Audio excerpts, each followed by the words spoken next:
संजय गांधी निराधार योजना, लाडकी बहीण योजना, नमो शेतकरी महासन्मान योजना, पीएम किसान सन्मान निधी योजना, श्रावणबाळ निवृत्ती वेतन योजना, इंदिरा गांधी वृद्धापकाळ वेतन योजना.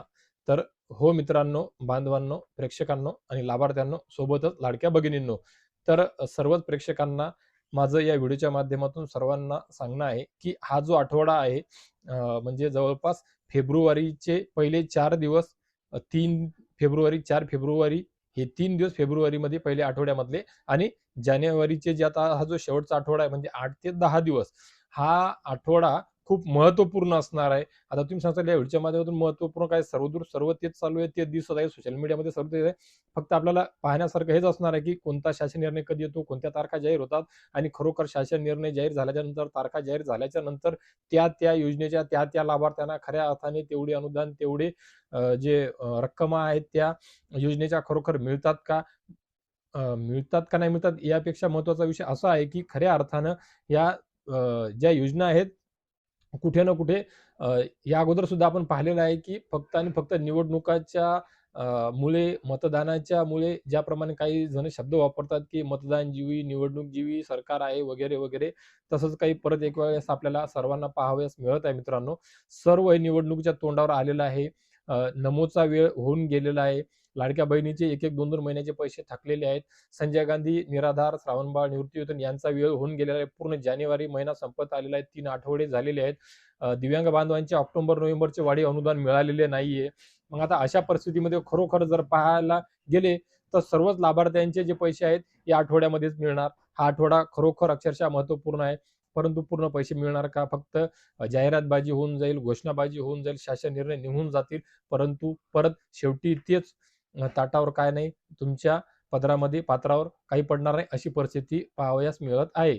पीएम किसान सन्मानचा फेब्रुवारी शेवटपर्यंत मिळणे अपेक्षित असते हप्ता, परंतु तो सुद्धा वेळप्रसंगी या अगोदर ज्याप्रमाणे 2-2 हजार रुपये, 2-2 हप्त्याचे दोनही योजनेचे एक-एक वेळेस एकत्र 4-4 हजार रुपये देण्याचा प्रयत्न झालेला आहे. फेब्रुवारीमध्ये परत बजेट आहे. बजेटमध्ये मागच्या 2-3 वर्षापासून आपण पाहत आलेलो आहे की पीएमचे वाढणार का, नमोचे वाढणार का? आता बजेट मोठं असल्यामुळे पीएमच्या अपेक्षा या अगोदर सुद्धा झालेल्या आहेत, चर्चा सुद्धा झालेल्या आहेत. परंतु आजपर्यंत पीएमच्या अनुदानामध्ये कुठलीही वाढ झालेली नाहीये. परंतु बातम्या पसरत असतात, शक्यता वर्तवल्या जात असतात, परंतु तसं काही होताना अजून पाहावयास मिळालेलं नाहीये. खात्रीशीर अपडेट, खात्रीशीर बातमी तशी समोर आलेली नाहीये. मग आता या व्हिडिओच्या माध्यमातून पाहायचं तरी काय, की खरोखर या व्हिडिओच्या माध्यमातून जी आपण संवाद साधत आहे, संभाषण करत आहे, व्यर्थ बडबड आहे का? बडबड नाहीये, परंतु कुठे ना कुठे तुमच्या आमच्या लक्षात यावयास हवं की आपल्यासोबत काय घडत आहे. लाभार्थी आपण असतो, पात्र लाभार्थी सुद्धा आपण असतो, परंतु सुद्धा निवडणुकाच्या तोंडावर निवडणुकीचा उपयोग मतदानाच्या स्वरूपात घेतला जातो. पण आपल्या पदरामध्ये काय मिळते, आपल्याला काय मिळते, याचा काय आपल्याला फायदा होतो किंवा नाहीये, या सर्व गोष्टी पाहण्यासारख्या असतात. आणि त्यामुळेच आपण या व्हिडिओच्या माध्यमातून सर्व प्रेक्षकांसोबत, व्ह्युअर्स सोबत, लाभार्थ्यांसोबत संवाद साधण्याचा प्रयत्न करत आहे. आणि या संवादाच्या माध्यमातून तुम्ही आम्ही निर्णय घ्यायचा आहे की इथून पुढे आपला जो लाभ आहे आपल्या पदरामध्ये कसा पाडायचा आहे. या योजना चालू असायला हव्या, चालू नसायला हव्या, किंवा या व्यतिरिक्त जनतेला, नागरिकांना वेगळ्या रूपामध्ये काही लाभ देता येतो का? ह्या योजना चालू ठेवाव्या का, चालू नाही ठेवाव्या का? खऱ्या अर्थाने श्रावणबाळ निवृत्ती वेतन योजना, इंदिरा गांधी वृद्धापकाळ वेतन योजना, संजय गांधी निराधार योजना, दिव्यांग बांधव यांचं जे अनुदान आहे 1000%, 100 नाही 1000% या योजना चालणे आवश्यक आहे. त्यांना त्यांचा वेळेवर लाभ मिळणे सुद्धा आवश्यक आहे.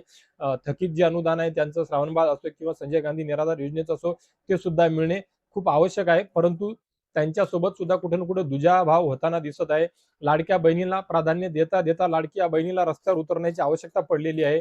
लाडक्या बहिणीला त्यांचं 2100 रुपयाचं अनुदान सुद्धा, तो जो शब्द दिलेला होता तो सुद्धा कुठे पाळण्यात आलेला नाहीये. 3 महिन्यापासून लाडक्या बहिणी वाट पाहत आहेत. याच्या व्यतिरिक्त सुद्धा काही अशा लाडक्या बहिणी आहेत की ज्यांचे 4-4, 6-6 महिन्यापासून अनुदान मिळालेले नाहीये. मग याकरिता कोण कारणीभूत आहे? याकरिता कोणच जबाबदारी घ्यायची आहे? कोण समोर यायला तयार आहे का? कोण समोर यायला तयार नाहीये. लाडक्या बहिणीमध्ये रोष आहे. जे कोणी तुमच्यापर्यंत माहिती पोहोचवण्याचा प्रयत्न करतात त्यांच्यावर सुद्धा प्रश्नचिन्ह उभे केले जातात. ते तर त्यांची माहिती पोहोचवण्याचाच प्रयत्न करतात. समजा त्यांच्या परीने जेवढी विश्वासार्हता मिळालेली, अपडेट मिळाली, ती पोहोचवण्याचा प्रयत्न करतात. परंतु हे जे लाभ आहेत हे वेळेवर न मिळण्याचे काय कारण आहेत? निधीचा अभाव आहे का? किंवा निधीचा अभाव जर नसेल तर मग देण्याची मानसिकता नाहीये का? आणि देण्याची मानसिकता आहे तर मग निवडणूकच्या तोंडावरच का? बरं निवडणूकच्या तोंडावर सुद्धा आता हे जे पीएम किसान, नमो शेतकरी योजना, संजय गांधी, इंदिरा गांधी, इतर किंवा लाडक्या बहिणी ह्या ज्या आहेत, आता निवडणूक म्हणजे 5 फेब्रुवारीला जिल्हा परिषदचं मतदान होणार. आचारसंहिता सुरू आहे आणि परत जर एका विरोधी पक्षाने, इतर पक्षांनी प्रश्नचिन्ह उभे केले, तर मग तो परत लांबणार का? ते लांबण्याचा ठपका कोणावर बसणार? त्यामध्ये नुकसान होणार कोणाचं? तुमचं आणि आमचं. मदतीपासून वंचित राहणार कोण? तुम्ही आणि आम्ही. पण या दोनही प्रकारामध्ये या सर्व मंडळीची पोळी भाजल्या जाणार. हे त्यांच्यावर कालबोट लावणार, ते त्यांच्यावर गालबोट लावणार. ते त्यांचं कारण पुढे करणार, की यांना तुमचं भलं पावल्या जात नाही. त्यांनी देऊ दिलं नाही, आम्ही द्यायला तयार होतो. तुम्ही जर द्यायला तयार होतात, द्यायला तयार आहात, मग आतापर्यंतच का नाही दिलं? नमोचे आतापर्यंत मिळायला हवे होते. लाडकीचे आतापर्यंत मिळायला हवे. संजय गांधीचे आतापर्यंत मिळायला हवे होते. ऑक्टोबर पासून वाढीव अनुदान थकलेलं आहे. जानेवारीचं 1 तारखेला देण्याकरिता तुम्ही या अगोदर समजा अधिवेशनामध्ये सांगितलेलं होतं. ती 1च्या जागी आता 21 तारीख झालेली आहे.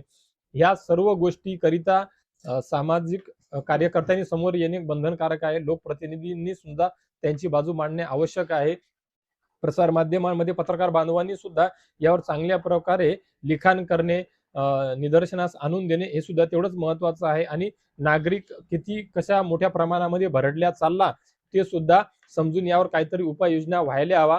निवडणुकांमध्ये जेव्हा पक्षफोडी किंवा तुमचे जे जाहीरनामे जाहीर करत असतात, जाहीरनामा जाहीर केल्याच्या नंतर स्वयं घोषणा पत्र हे जे का तुमचे मॅनिफेस्टो असतात, मॅनिफेस्टो तुम्ही जाहीर केल्यानंतर तो सुद्धा किती बंधनकारक आहे हे दाखवलेलं असताना सुद्धा त्याच्यावर कारवाई होत नाही. त्याप्रमाणे योजनेचे पैसे सुद्धा वेळेवर मिळावे याकरिता सुद्धा काहीतरी उपाययोजना व्हायला हव्या.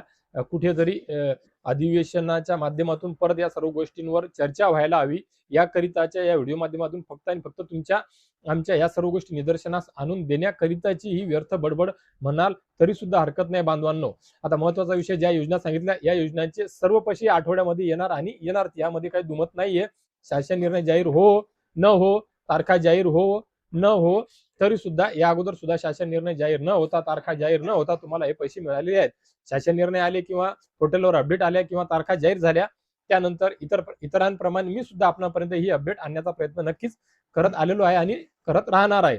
परंतु तरी सुद्धा आपल्या सर्वांना सर्वस्वीकृत आहे या सर्व योजनांचे पैसे 3 फेब्रुवारीच्या आत, म्हणजे या जानेवारीच्या शेवटच्या आठवड्यामध्ये आणि 3 फेब्रुवारीच्या आत, म्हणजे जवळपास 26 जानेवारीच्या नंतर आणि 3 फेब्रुवारीच्या आत हा जो शेवटचा आठवडा राहणार आहे, या आठवड्यामध्ये सर्व योजनांचे पैसे तुमच्या खात्यावर जमा होऊन जातील मित्रांनो. या व्यतिरिक्त महत्त्वपूर्ण काही अपडेट असली नक्कीच आपल्या सर्वांपर्यंत कळवण्याचा प्रयत्न राहील माझा. तुमचे कोणतेही कसलेही प्रश्न असतील या कमेंट बॉक्स मधून या व्हिडिओच्या माध्यमातून नक्की विचारा. मी नेहमीप्रमाणे तुम्हाला तुमच्या प्रश्नांची उत्तरं देत असतो आणि देत राहील आणि देत सुद्धा आहेत. पीक विमा असेल किंवा इतर कर्जमाफी असेल किंवा ज्या या व्हिडिओच्या माध्यमातून योजना सांगितल्या या योजनेच्या संदर्भातले सुद्धा प्रश्न उत्तर असतील नक्कीच विचारा, हरकत नाहीये.